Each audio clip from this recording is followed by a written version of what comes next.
La violencia obstétrica se reconoce cuando hay cualquier alteración sobre un embarazo y un trabajo de parto normal.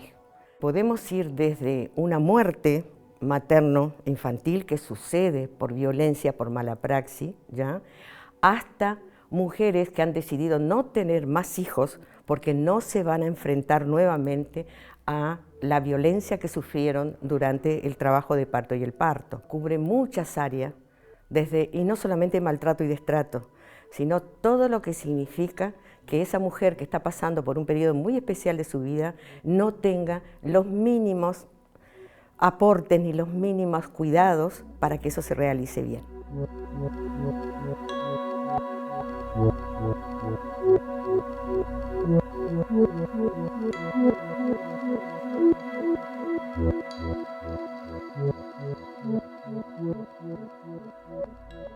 Mi trabajo de parto comenzó cuando en una de las consultas con mi ginecóloga, ella me dice que bueno, que en las 40 semanas ya íbamos a hacer un parto inducido. Después de varias horas ya las contracciones eran muy fuertes, ya estaba bastante cansada porque hace 12 horas que ya estaba con contracciones. Decido ir al hospital con la intención de que me dieran la epidural. Ya estaba de 6 centímetros de dilatación y todo venía lo más bien. Me atiende la ginecóloga de guardia y el trato desde un principio me choqueó un poco porque se empezó como un poco a burlar porque, claro, llegaba con mi partera y le comenté, ¿no?, la idea del parto, mi intención era intentar tener un parto natural. Ahí ella me preguntó si habían despegado las bolsitas de las paredes, si me lo habían hecho, a lo que yo le dije que creía que no. Y ella me dijo, bueno, vos disculpame, pero esto hay que hacerlo, en tono de orden. Me dijo que me tranquilizara, que respirara, y lo volvió a hacer nuevamente, que yo me agarré fuerte de la cama, del dolor que estaba sintiendo. Ahí estaba presente mi esposo, un auxiliar de servicio, estaba presente el que se presentó como médico, que en realidad no se identificó que él era un residente, que él estaba haciendo su especialidad. Eso nos enteramos ahí, entre pasillos, digamos. Cuando ella me da la epidural, bueno, afloja el dolor y me dan ganas de comer algo.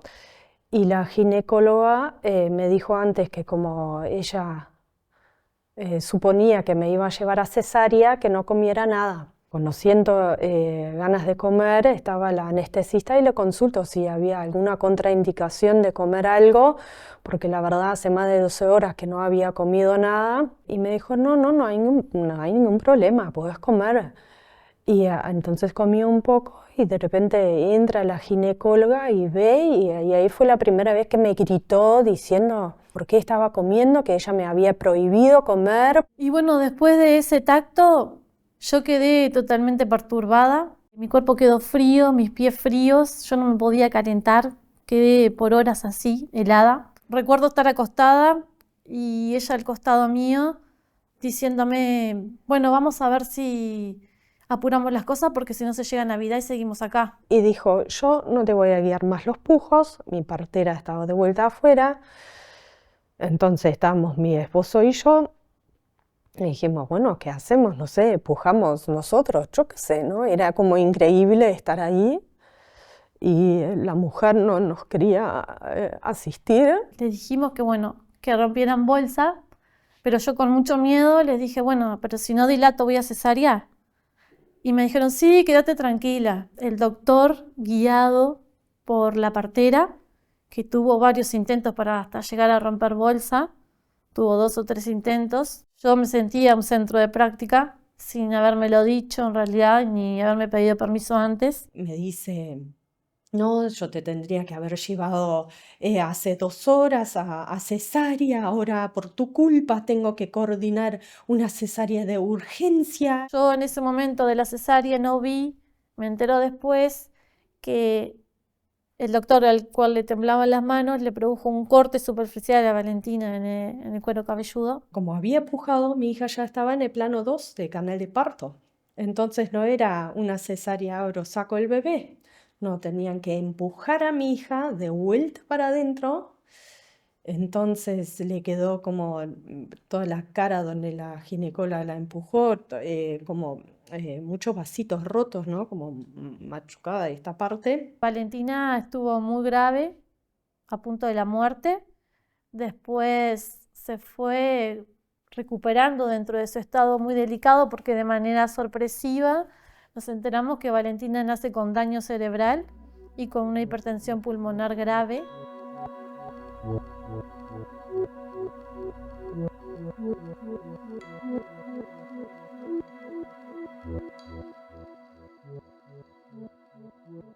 Y en ese momento mi esposo se da cuenta que hay una medicación que para las convulsiones que no se le habían dado. Era como la mitad de la mañana.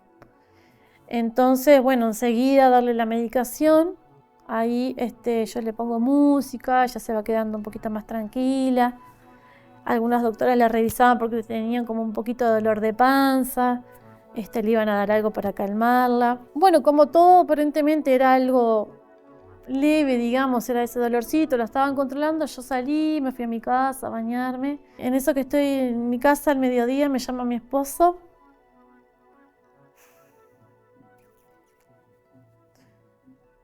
Me llama mi esposo llorando que me fuera. Ahí le pedí a unos vecinos si me podían auxiliar de llevarme al sanatorio. Y ahí entré corriendo, subí las escaleras, llegué hasta la sala donde Valentina estaba y Valentina ya no estaba. Y ahí empezó a venir el médico. Una vez, Valentina no sale. 2 veces, Valentina no sale. Y nosotros éramos, por favor, haga todo lo que pueda. Y la tercera vez Valentina falleció.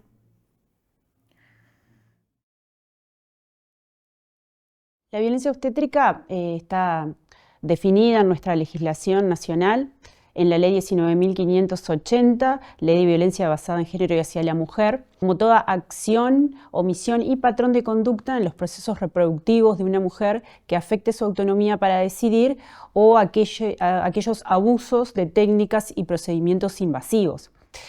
También en el decreto 339/2019, que reglamentó esta ley 2 años más tarde, se amplió esa definición originalmente propuesta en la ley de violencia de género y se agregaron algunos elementos. Por ejemplo, se dice que todo trato humillante o discriminatorio también constituye violencia obstétrica, así como el apartamiento de aquellas recomendaciones del Ministerio de Salud Pública sobre los procedimientos y actitudes que se recomiendan para la atención del embarazo, parto y puerperio. La idea de que la mujer decida sobre su cuerpo, porque la maternidad no debe de ser algo estigmatizante para la mujer. En mi caso, digamos, nosotros acordamos con la médica de Policlínica de Alto Riesgo que no se me iba a hacer pasar por un parto, digamos, natural, si era extremadamente doloroso dada mi condición, que tenía un infarto de epiplón. Llega un hombre que fue el doctor de guardia y me examina y le dice a las chiquilinas: no, se equivocaron, no está para cesárea. Madre empieza a pujar. Pujo. Me decía que venía bien el doctor con las 2 enfermeras atrás. Cada contracción me costaba, soy realista, me costaba. En una de esas contracciones que puedo inclinarme atrás a la camilla, acostarme, siento algo muy frío y muy doloroso, peor que las contracciones. Cuando me inclino a ver lo que era, sacaban unas cucharas de Forceps, cual ni antes ni el después me dieron una explicación por qué la usar. Estaba con taquicardia, que era una de mis afecciones, que me hiciera la cesárea porque ya no aguantaba más el dolor. Ella nunca me examinó, digamos, eran las 12 del mediodía ya, ya realmente no aguantaba más. Le pedí que llamara a mi médica, digamos la que me siguió todo el embarazo, y le dijo la ginecóloga que me hiciera la cesárea. Ella me dijo que no me iba a hacer la cesárea, que eso no eran contracciones de parto. Yo estaba de 39 semanas y 4 días.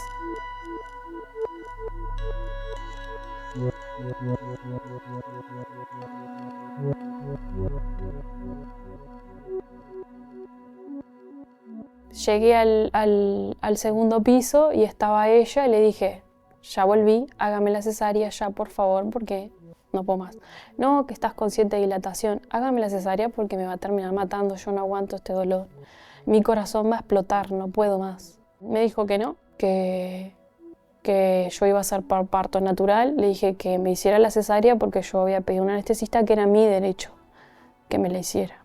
Me dijo que no. Por 1 hora y media más o menos no me dieron a mi hija. Cuando logro poder agarrar a mi hija de su cuna donde estaba descansando y quiero cambiarla de ropa, la ropa que yo quería ponerle a Cata, veo que su brazo no responde. La enfermera del turno de la noche me dice, mamá, Catalina habrá dormido arriba de su brazo y está muy dormido el brazo. Le digo, no, esto no es correcto, no está dormido. Por favor, denme respuesta. Era un descontrol porque yo no entendía nada, lo único que me decía era pujar, pujar, pujar, y yo pujaba. Pero ni siquiera podía respirar porque tenía 4 personas encima mío y no podía respirar. Era extremadamente doloroso, no entendía nada de lo que me estaba pasando, nadie me explicaba nada. Hablaban de que había daño fetal y que yo estaba mal. Y mientras veía eso, lo único que veía era que ella me introducía forceps, que fueron unas 6 veces, 7 veces, que yo conté. En el último puje, ella me introdujo la mano en el ano, el puño hasta acá. No entendía yo si eso era normal, por qué, por ahí. Yo en las clases de parto había leído que era por la vagina. Y bueno, me llevaron a bloque quirúrgico. Y ahí estuve 1 hora y cuarto, porque tenía el reloj, que no me lo olvido más. Para mí ahí fue peor que el parto, porque estaba totalmente como así. Había muchas personas y unos me cosían y otros decían, no, mira cómo estás, todo desfigurado, mira cómo le va a quedar, si queda.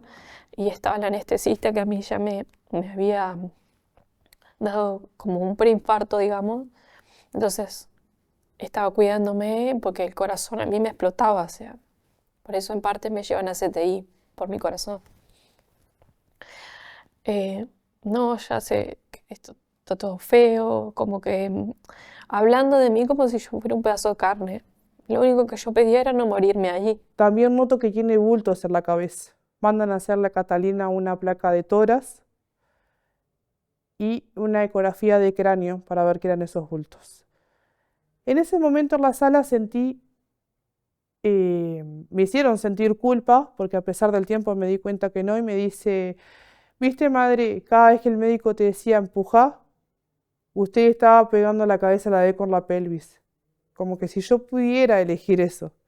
Y que los bultos eran por eso. Yo no pude dormir del dolor que tenía. Tenía una pelota del tamaño de mi mano que me colgaba del ano.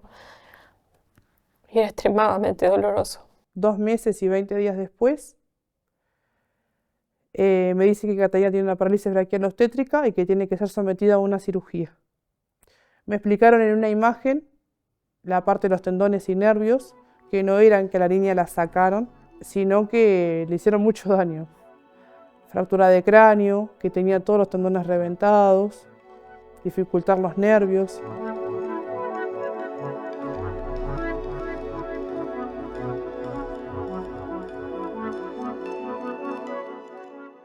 En Uruguay, para denunciar la violencia obstétrica hay como varias vías, ¿no? Una vía posible es una denuncia ante el Ministerio de Salud Pública. También se puede denunciar ante el Tribunal de Ética Médica del Colegio Médico del Uruguay cuando se trata de una denuncia de la cual son objeto médicos, ¿no? No es para todo el personal de salud.